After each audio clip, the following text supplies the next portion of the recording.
오남주 장로입니다. 신명기 8장입니다. 내가 오늘 명하는 모든 명령을 너희는 지켜 행하라. 그리하면 너희가 살고 번성하고 여호와께서 너희의 조상들에게 맹세하신 땅에 들어가서 그것을 차지하리라. 네 하나님 여호와께서 이 40년 동안에 내게 광야길을 걷게 하신 것을 기억하라. 이는 너를 낮추시며 너를 시험하사 내 마음이 어떠한지 그 명령을 지키는지 지키지 않는지 알려 하심이라. 너를 낮추시며 너를 줄이게 하시며 또 너도 알지 못하며 내 조상들도 알지 못하던 만나를 내게 먹이신 것은 사람이 떡으로만 사는 것이 아니요 여호와의 입에서 나오는 모든 말씀으로 사는 줄을 내가 알게 하려 하심이니라. 이 40년 동안에 내 의복이 헤어지지 아니하였고 내 발이 부르트지 아니하였느니라. 너는 사람이 그 아들을 징계함 같이 내 하나님 여호와께서 너를 징계하시는 줄 마음에 생각하고 내 하나님 여호와의 명령을 지켜 그의 길을 따라가며 그를 경외할지니라. 내 하나님 여호와께서 너를 아름다운 땅에 이르게 하시나니 그곳은 골짜기든지 산지든지 시내와 분천과 샘이 흐르고 밀과 보리 소산지요 포도와 무화과와 석류와 감람나무와 꿀의 소산지라. 내가 먹을 것에 모자람이 없고 내게 아무 부족함이 없는 땅이며 그 땅의 돌은 철이요 산에서는 동을 캘 것이라. 내가 먹어서 배부르고 내 하나님 여호와께서 욕토를 내게 주셨으므로 말미암아 그를 찬송하리라. 내가 오늘 내게 명하는 여호와의 명령과 법도와 규례를 지키지 아니하고 내 하나님 여호와를 잊어버리지 않도록 삼갈지어다. 내가 먹어서 배부르고 아름다운 집을 짓고 거주하게 되며 또 내 소와 양이 번성하며 내 은금이 증식되며 내 소유가 다 풍부하게 될 때에 내 마음이 교만하여 내 하나님 여호와를 잊어버릴까 염려하노라.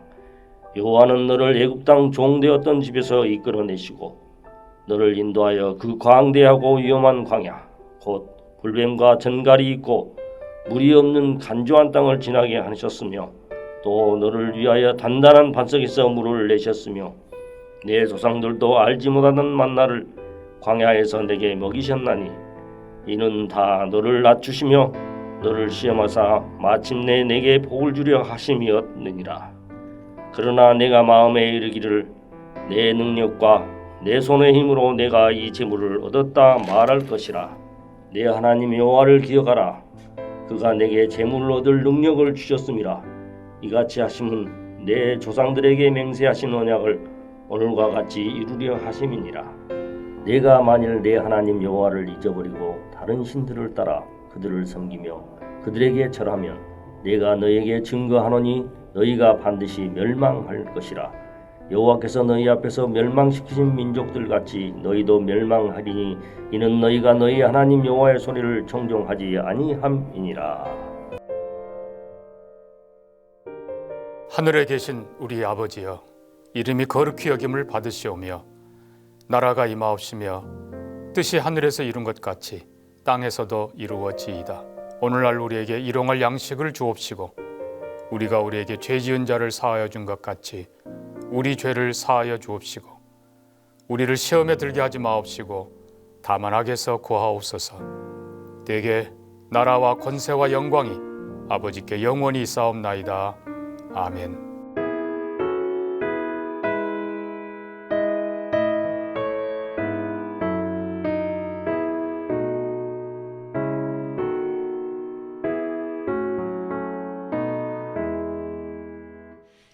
겸손히 주를 섬길 때 괴로운 일이 많으나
오늘 함께 나눌 하나님 말씀은 데살로니가 후서 3장 6절에서 15절 말씀입니다.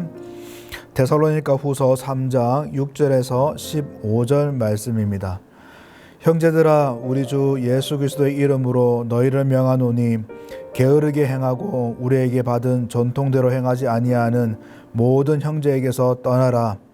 어떻게 우리를 본받아야 할지를 너희가 스스로 아나니 우리가 너희 가운데서 무질서하게 행하지 아니하며 누구에서든지 음식을 값없이 먹지 않고 오직 수고하고 애써 주야로 일함은 너희 아무에게도 폐를 끼치지 아니하려 함이니 우리에게 권리가 없는 것이 아니요 오직 스스로 너희에게 본을 보여 우리를 본받게 하려 함이니라.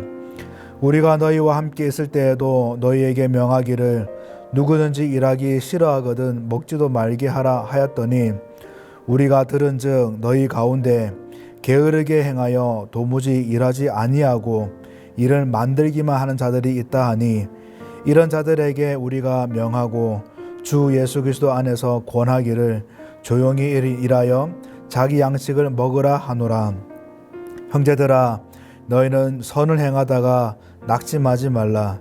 누가 이 편지에 한 우리 말을 순종하지 아니하거든 그 사람을 지목하여 사귀지 말고 그로 하여금 부끄럽게 하라. 그러나 원수와 같이 생각하지 말고 형제같이 권면하라. 아멘. 오늘도 우리를 붙드시는 하나님의 은혜가 충만하길 소망합니다. 여러분, 교회는 그저 그런 모임이 아닙니다. 교회는 그냥 일반적인 공동체가 아니죠. 교회가 동아리가 될 수가 없고 또한 봉사단체가 될 수 없고 회사가 될 수 없는 것은 단순히 기능이 그 기능과 달라서가 아니라 교회의 존재 자체가 다르기 때문입니다.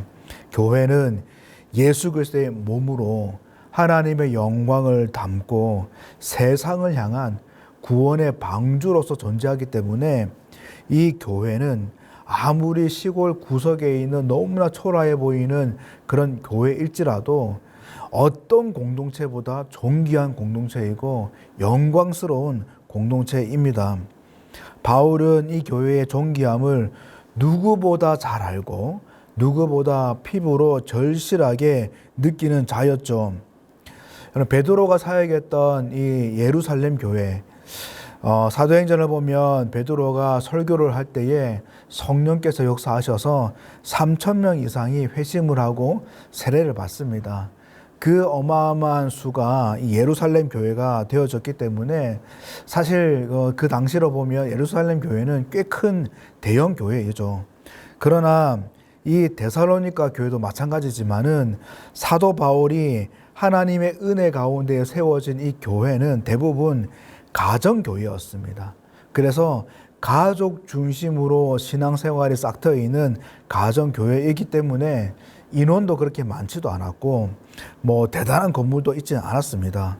그럼에도 불구하고 그런 교회들이 어떤 교회보다 믿음의 역량과 복음의 그 역사들을 펼쳐나갔던 그런 엄청난 교회였던 거죠. 사실 이 데살로니가 교회만 해도 사도 바울이 칭찬하기를 마게도냐와 아가야에서 본이 되는 교회다라고 칭찬할 만큼 그만큼 이 복음에 엄청난 능력이 있었던 교회입니다. 또한 바울이 너희들에 대해서는 더 이상 할 말이 없다 할 만큼 성숙한 교회였죠. 이런 교회의 존귀함을 바울이 너무나 잘 알기 때문에 지금 데살로니가 교회가 어려운 가운데 있고 어지럽혀 있고 흔들리는 이 모습을 보면서 이 바울의 심정이 얼마나 많이 무너졌을까 생각이 듭니다. 특별히 그 내용들을, 그 소문을 들었지만 그 현장에 함께 하지 못하는 이 바울의 심정이 찢어지는 심정이 있을 거라고 이해가 됩니다. 그래서 현장에 있지 못해서 그냥 이 마음이라도 전달하기 위해서 서신을 적을 수밖에 없는 그 마음, 아마 피눈물을 흘리고 있는 그 심정이었을 겁니다.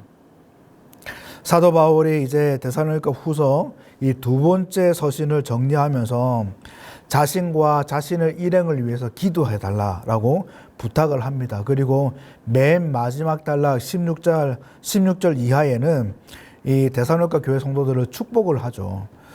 주님이 때마다 일마다 평강을 주시고 하나님이 너희와 함께하기를 원한다라고 축복을 하고 마지막 인사를 합니다. 그래서 이 후서를 끝내죠. 그런데 이상하게 이 3장의 서두와 인사의 말미 사이에 그 중간에 게으름의 문제를 다룹니다. 누가 봐도 약간 이게 끝을 맺는 약간 가벼운 느낌의 이 내용인데 그 가운데에 누가 봐도 쉽게 넘길 수 없는 또 누가 봐도 문제가 될 만한 그런 이 중요한 사안들을 끼워 넣죠. 누가 봐도 껄끄럽고 충분히 논란이 될 만한 이 별로 어감이 좋지 않는 그 내용을 끼워 넣습니다. 성경학자들은 바울의 기법도 그렇고 당시 유대인들의 기법을 이제 생각할 때에 이 게으름의 문제를 강조하기 위해서 힘을 주고 다루기 위해서 그 가운데에 넣었다라고 해석을 합니다. 어쨌든 분명한 것은 바울은 이 게으름의 문제를 쉽게 다루지 않습니다. 그냥 지나가듯이 여기지 않아요. 매우 중요하게 여기고 서신을 마무리하는 이 대목에서도 심도 있게 진지하게 다룹니다. 그만큼 이 게으름의 문제는 바울에게서 심각한 문제였어요. 왜냐하면은 사실 앞장에 있는 2장에 이 종말, 예수님의 강림에 대한 이 미혹은 어떻게 보면 신학적으로, 교리적으로 이 교회를 어지럽게 하고 분열하게 하는 화두가 된다면은 이 게으름의 문제는 삶의 태도로서 또한 신앙생활하는 그 점에서 교회 사역과 맞물려서 교회를 어지럽게 하는 화두가 되는 겁니다.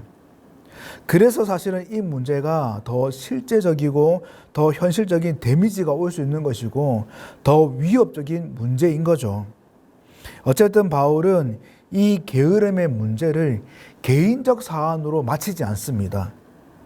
공동체인 이 관점으로 이 게으름을 주시하고 있어요. 그래서 이 처방도 게으름을 피우는 논란이 되는 그 대상 몇 명에 대한 처방이 아니라 교회적인 처방을 내립니다. 두 가지를 내리는데 먼저는 떠나라라는 처방을 내리고 두 번째는 낙심하지 말라라고 권면을 합니다. 6절에 게으르게 행하고 우리에게서 받은 전통대로 행하지 아니하는 모든 형제에게서 떠나라라고 말을 하죠. 여러분, 그런데 먼저 짚고 넘어가야 할 게 뭐냐면은 이 게으르다라는 이 말은 단순히 부지런하다의 반대말이 아닙니다. 그냥 행동이 느리고 해야 될 것을 미루고 그런 것이 아니라 원어로 보면은 무질서하다, 질서를 거스르다, 욕되게 하다 이런 뜻이 있습니다. 여러분, 그래서 엄연히 본문에서 말하는 이 게으름은 개인적인 성향과 개인적인 생활의 패턴 이런 내용들이 아니라 공동체 속에서 자신이 성실하지 못하기 때문에 또한 해야 할 것을 안 하고 계속 미루는 이 무책임한 행동 하나 때문에 공동체가 함께 나가야 될 방향이 있고 또 공동체가 함께 어울려져야 되는 많은 내용들이 있음에도 불구하고 이 모든 것이 거스러지는 이 공동체 안에서 지켜야 될 이 지서들이 흐려지는 이 현상들을 말하는 것이죠. 그렇기 때문에 사도 바울이 이 게으름을 묵직하게 다룰 수밖에 없는 겁니다. 교회가 걸려 있고 더 나아가서 이 교회의 머리 대신 예수 그리스도가 걸려 있기 때문에 심각하게 다룰 수밖에 없는 거예요. 얼마든지 미꾸라지 같은 그 몇 명을 차출해가지고 혼을 내고 또한 벌을 내고 그렇게 문제를 해결할 법도 한데 그렇게 다루지 않는 거죠. 여러분, 여기서 우리가 생각할 수 있는 것은 성도는 개인이 아닙니다.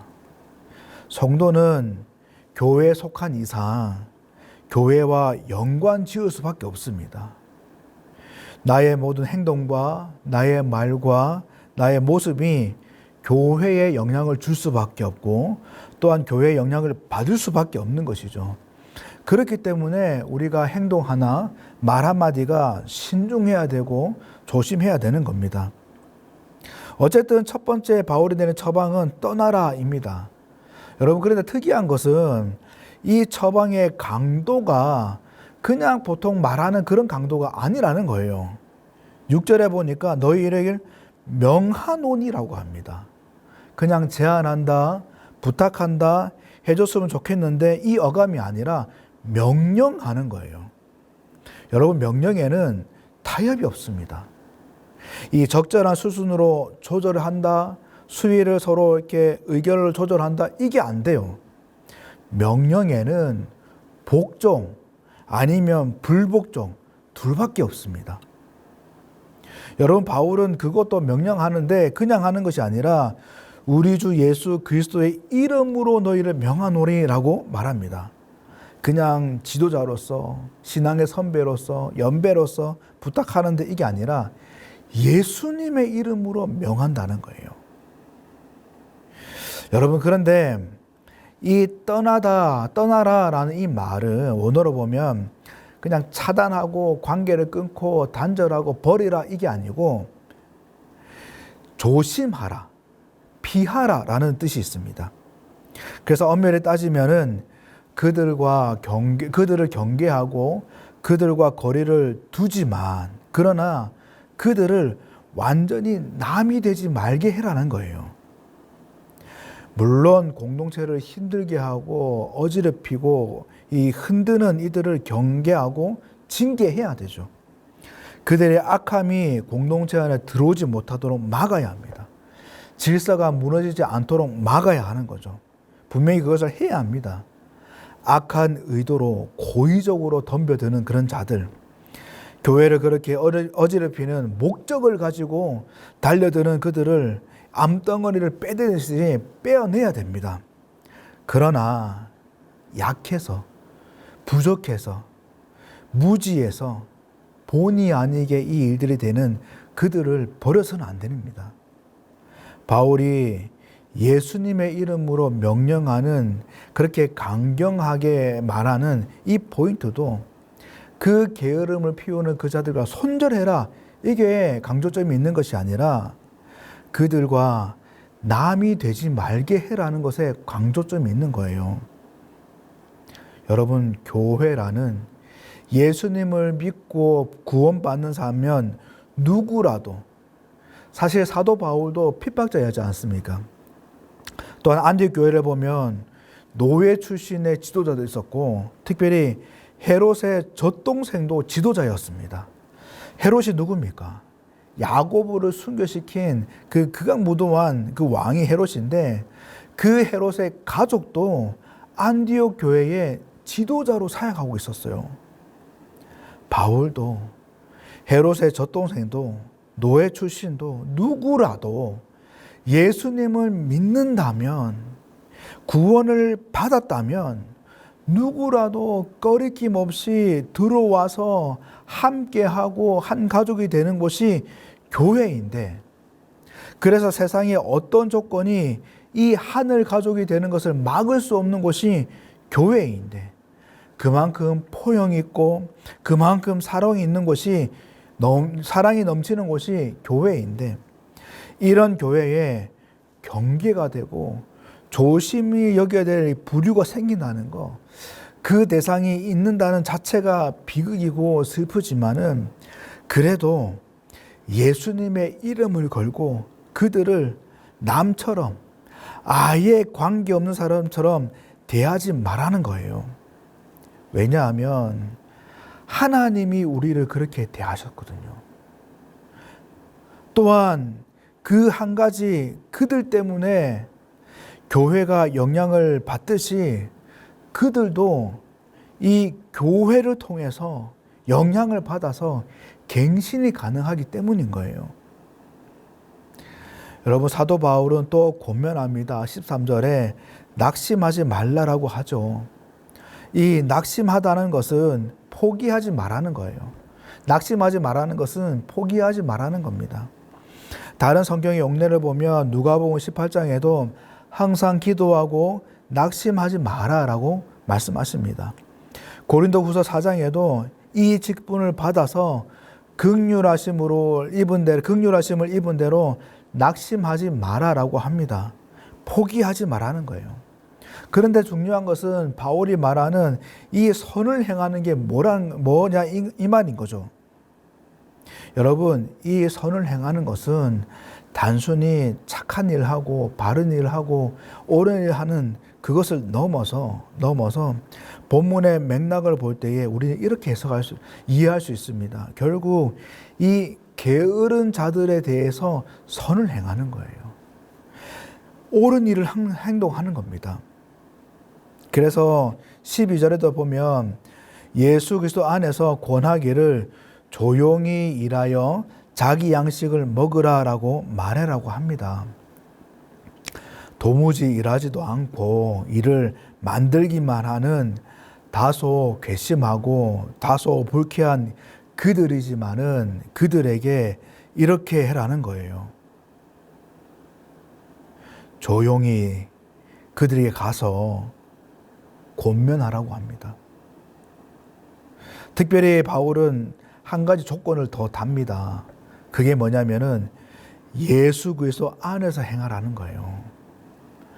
너의 불쾌함과 너의 짜증과 너의 감정과 너의 치솟는 그 화로 그렇게 하는 것이 아니라 예수 그리스도 안에서 나를 조건 없이 사랑하시는 그분, 그 어떤 자도 도무지 용서할 수 없는 용서가 안 되는 나이지만 그런 나도 받아주시고 식구로 허용하시고 또 나의 주인 되시는 그 예수 그리스도, 그분 안에서 그들을 권면하라고 합니다. 그래서 또 15절에도 이렇게 말씀하시죠. 그러나 원수와 같이 생각하지 말고 형제같이 권면하라라고 바울은 얘기합니다. 여러분, 바울이 이렇게까지 말하는 것도 사실 그들도 소중한 자이고, 물론 우리는 성도니까 착한 일 해야지, 그리고 하나님도 그들을 사랑하는데 사랑해야지, 그런 이유도 있겠지만은 더 큰 이유는 교회 때문인 거예요. 주님의 몸된 교회와 연결되어 있는 그들이기 때문에, 이 교회와 많은 것이 결부되어 있기 때문에 교회를 생각해서 그렇게 해라는 겁니다. 바울은 최종적으로 이 교회를 위해서 근본적인 처방을 내립니다. 그게 뭐냐면 본받는 거예요. 사실 바울은 그의 서신에서 수도 없이 이 본받는 것의 테마를 얘기합니다. 고린도전서에서도 나를 본받는 자가 되라라고 말을 하기도 하고, 오늘 본문 9절에서도 오직 스스로 너에게 본을 보여 우리를 본받게 하려 함이니라라고 말하기도 하죠. 사실 바울뿐만 아니라 성경 곳곳에서 이 본받는 것의 콘텐츠들을 얘기합니다. 말씀하세요. 히브리서 11장에서도 믿음의 선조들이 쭉 열거되는데 이 내용도 결국은 하나입니다. 그 믿음의 선조들을 본받으라는 거예요. 바울은 교회 안에서 게으름의 이 문제를, 또 논란의 대상되는 그 대상들을 질타하고 끌어내는, 얼마든지 그렇게 할 수 있는데 그렇게 해결하려고 하지 않습니다. 지금 잘하고 있는 그 다른 대상들을 보고 조심하라, 낙심하지 마라, 예수 안에서 그들을 형제처럼 대하라라고 그 내용으로 이 교회의 문제를 해결하려고 하고 있죠. 특히 본을 보이는 이 방식으로 이 흔들리는 교회들을 교정하고 하나님의 그 은혜로 바르게 서게 하려고 하고 있습니다.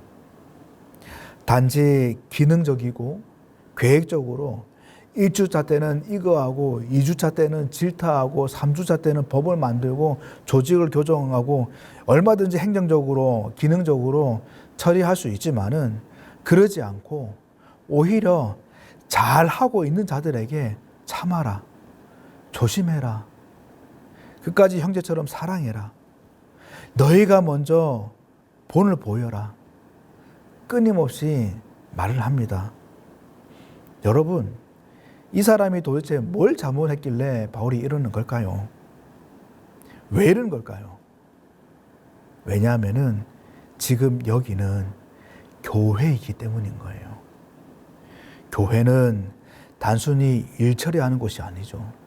교회는 성과 내는 곳이 아닙니다.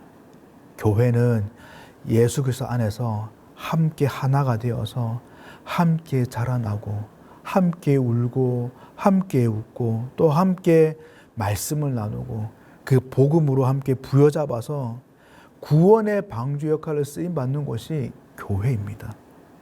그래서 바울은 모든 것을 교회의 관점에서 말을 하고 있어요. 그래서 여러분, 본이 되는 문제, 사실 오늘 본문에서 말하는 떠나는 문제, 낙심하지 않는 문제, 심지어 이 게으름의 문제, 이 밖에 교회의 많은 문제들을 그 문제들을 해결할 수 있는 키는 한 가지입니다. 하나님의 은혜를 바라며 교회를 사랑하는 것이죠. 교회를 사랑하면 좋은 본이 될 수밖에 없습니다. 교회를 사랑하면 낙심하지 않을 수밖에 없습니다. 교회를 사랑하면 포기할 수가 없는 거예요. 교회를 사랑하면 끝까지 사랑할 수밖에 없는 겁니다. 게으름의 문제가 해결되는 거죠. 사랑하는 성도 여러분, 오늘도 교회 속에서 공동체에 속한 자로서 온전히 살아가는 또 사랑하는 저와 여러분 되길 바랍니다. 우리 가운데 혹여나 이 게으름의 문제가 있지 않습니까? 불성실함의 문제가 있지 않습니까? 그래서 나도 모르게 나와 관련해서 이 공동체가 힘들어하고 있는 그 모습은 과연 없을까요? 사랑하는 성도 여러분, 오늘도 이 주님의 몸된 교회를 지극히 사랑하시고 이 교회를 가슴 깊이 품는 그 은혜가 있기를 소망합니다. 우리 자신이 교회임을 꼭 기억하시고 다시금 하나님의 이 긍휼하심을 통해서 교회 공동체의 한 성도로서 또한 권속으로서 또 오늘도 신실히 살아가고 이 교회됨의 능력을 존귀함을 풍성히 발산하는 그 인생을 사시는 저와 여러분 되길 주님의 이름으로 간절히 축복합니다. 기도하겠습니다. 하나님 아버지, 교회를 허락하시고 교회로 살아가게 하시니 감사합니다. 하나님, 우리 가운데에 오늘 본문에 사도 바울이 가슴 아파하고 또 데살로니가 교회가 힘들어하는 이 게으름의 문제가 우리 가운데 있지는 않습니까? 하나님, 우리를 불쌍히 여기시고 우리의 악함과 또 우리의 불성실함을 용서하셔서 다시금 우리 심령 가운데에 교회를 사랑하는 풍족한 마음을 하나님 허락하여 주옵소서. 하나님이 우리를 그렇게 사랑하셨고 주님이 우리를 그렇게 사랑하셨고 품었던 것처럼 오늘도 교회를 위해서 무릎 꿇고 울며 기도하며 은혜를 간구하는 우리 모두가 될 수 있도록 도와주옵소서. 특별히 하나님, 우리 모든 성도님들 그 자리 가운데에 또 하나의 교회로서 또 교회의 아름다운 권속으로서 신실히 살아가는 그 발걸음을 통해서 하나님, 어지러운 이 세상 가운데에 교회의 존귀함과 교회의 영광이 우리 모든 성도님을 통해서 나타날 수 있도록 은혜 베풀어 주옵시고 함께 하고 있는 모든 영혼들 가운데에 교회의 이 아름다움이 깨달아지는 은혜가 있을 수 있도록 하나님 도와주옵소서. 오늘 하루의 모든 삶도 하나님께 의탁드립니다. 성령께서 주관하여 주시고 오늘 이 아침도 무릎 꿇은 우리 성도님들의 기도의 제목과 마음의 소원을 하나님 흡족하게 받아주셔서 하나님 모든 기도를 통해서 하나님 되심과 하나님의 살아계심이 풍성히 나타날 수 있도록 은혜 베풀어 주옵소서. 일일이 알지 못한 기도 제목에도 함께 하시고 하나님의 선하심을 나타내 주시옵소서. 모든 것을 하나님께 의탁드렸고 감사하며 예수님 이름으로 간절히 기도합니다. 아멘.